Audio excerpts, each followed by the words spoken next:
BC welfare officer Venkatalakshmi గారి అవినీతి పైన విచారణ జరిపించాలని చెప్పేసి ఎస్సీ ఎస్టీ బీసీ మైనార్టీ మహిళా ఐక్య వేదిక తరఫున డిమాండ్ చేస్తూ ఉన్నాం. ఈరోజు పిల్లల నోటికాడి కూడును కబలిస్తూ ఆమె వార్డెన్లనంతా భయపడించుకుంటూ అవినీతి ఆరోపణలు కొనసాగిస్తూ ఉంది.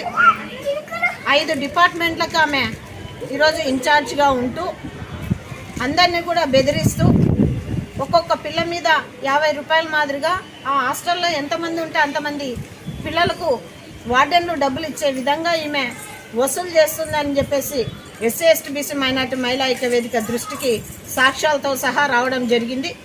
వెంకటలక్ష్మి గారి అవినీతి ఆరోపణలపైన తక్షణమే జిల్లా కలెక్టర్ గారు స్పందించి విచారణ చేపట్టాలి. ఆమెను విధుల నుంచి తొలగించి ఎంక్వైరీ చేస్తే వాస్తవాలు బయటకు వస్తాయని చెప్పేసి ఈ సందర్భంగా మేము తెలియజేస్తూ ఉన్నాం. ఈరోజు పిల్లలు హాస్టల్లో ఉన్నటువంటి పిల్లలు వాళ్ళకు ఫుడ్ కొట్టేసి వాళ్ళ కడుపులు కొట్టేసి ఈరోజు వార్డెన్లు ఆమెకు లంచాలు ఇవ్వడం జరుగుతోంది. ఎవరైతే లంచాలు ఇవ్వరో వాళ్ళ మీద దాడులు చేయించి వాళ్ళను సస్పెండ్ చేసుకుంటా వార్డెన్లను ఈరోజు ఆమె అవినీతి ఆరోపణలు చాలా వినిపిస్తూ ఉన్నాయి.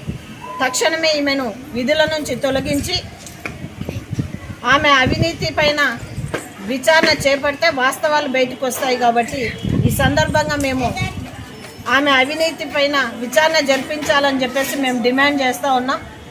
జిల్లా కలెక్టర్ గారు తక్షణమే ఆమెను విధుల నుంచి తొలగించి ఎంక్వైరీ వేస్తే వాస్తవాలు బయటకు వస్తాయి.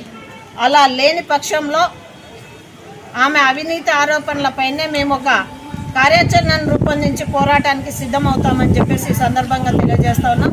నా పేరు పట్నం Rajeshwari, SC ST BC minority మహిళా ఐక్య వేదిక వ్యవస్థాపక అధ్యక్షురాలు.